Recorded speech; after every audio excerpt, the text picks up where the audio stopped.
Monsieur le Président, Monsieur le Ministre, Madame la Présidente de la Commission, Madame et Monsieur les rapporteurs, chers collègues.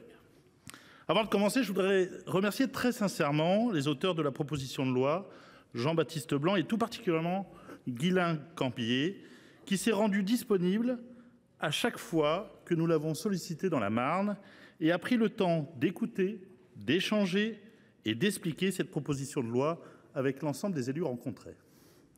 Merci également aux différents rapporteurs, Amel Gacquerre, Jean-Marc Boyer et Daniel Guéret, qui ont su organiser des temps d'échange pour essayer de construire une vision partagée et apaisée sur le texte. Mes chers collègues, il n'est pas un élu local rencontré, quelle que soit la taille de la commune, qui ne m'ait exprimé son inquiétude par rapport à la mise en place du ZAN.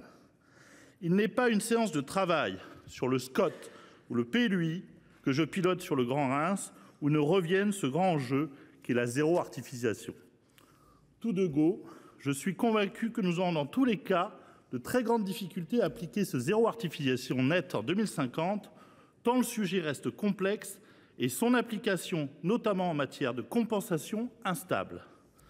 En l'espace de moins de 3 ans, ce texte a fait l'objet de plusieurs retouches, démontrant que même si l'objectif demeure vertueux, à savoir protéger notre environnement, préserver la biodiversité, préserver les ressources agricoles, il n'en demeure pas moins que sa rigidité, sa complexité dans son interprétation ne semble pas du tout adaptée à la diversité de nos territoires. La loi climat et résilience de 2021 avait posé les bases d'une réflexion indispensable pour une meilleure gestion du foncier. Comment moins et mieux consommer? Toutefois, elle a introduit des mesures qui, dans leur application, peuvent s'avérer injustes.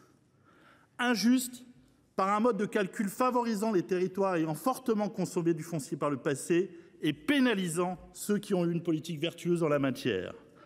Injuste également par des contraintes frappant certains territoires et plus particulièrement la ruralité. Une application uniforme crée des incohérences entre les territoires ruraux et les pôles urbanisés qui disposent de la possibilité de se reconstruire sur eux-mêmes.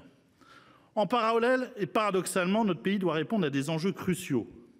La réindustrialisation, la construction de logements, le renforcement de notre souveraineté alimentaire et énergétique pouvant générer de la consommation foncière.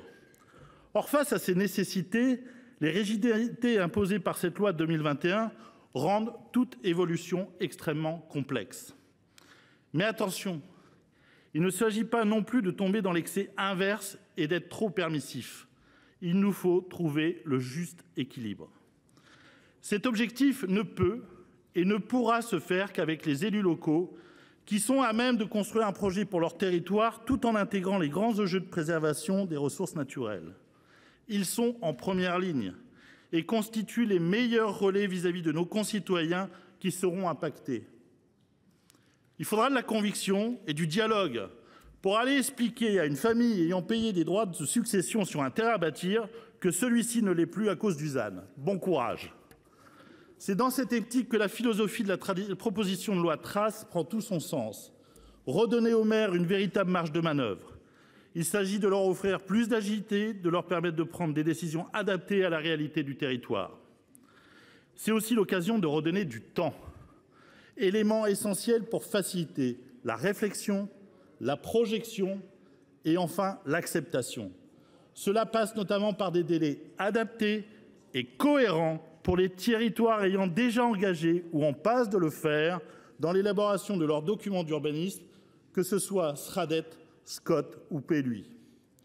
Durant les débats, il nous appartiendra également de clarifier un certain nombre de définitions, mais aussi de bien maîtriser les notions d'exception. Ne tombons pas dans le travers en ne cherchant la simplification et l'agilité que nous ne retrouvions au final que lourdeur et incompréhension. Si cette PPL est adoptée, nous devrons être très vigilants sur la mise en cohérence de l'ensemble des textes déjà en vigueur et notamment ceux appliqués dans les différents travaux en cours. Il ne faudrait pas que les documents ayant déjà intégré ces notions vertueuses de consommation ne soient percutés par ce texte rajoutant de la confusion. Mes chers collègues, quand le ZAN sera effectif, j'aurai 77 ans. Je ne suis pas certain d'être encore dans cet hémicycle à ce moment-là. C'est gentil. Mais je forme le vœu que, malgré les événements qui surviendront, l'esprit de climat et résilience, à savoir la préservation de la planète et de ses ressources, demeure. En attendant, le groupe Les Indépendants soutiendra bien évidemment cette proposition. Je vous remercie.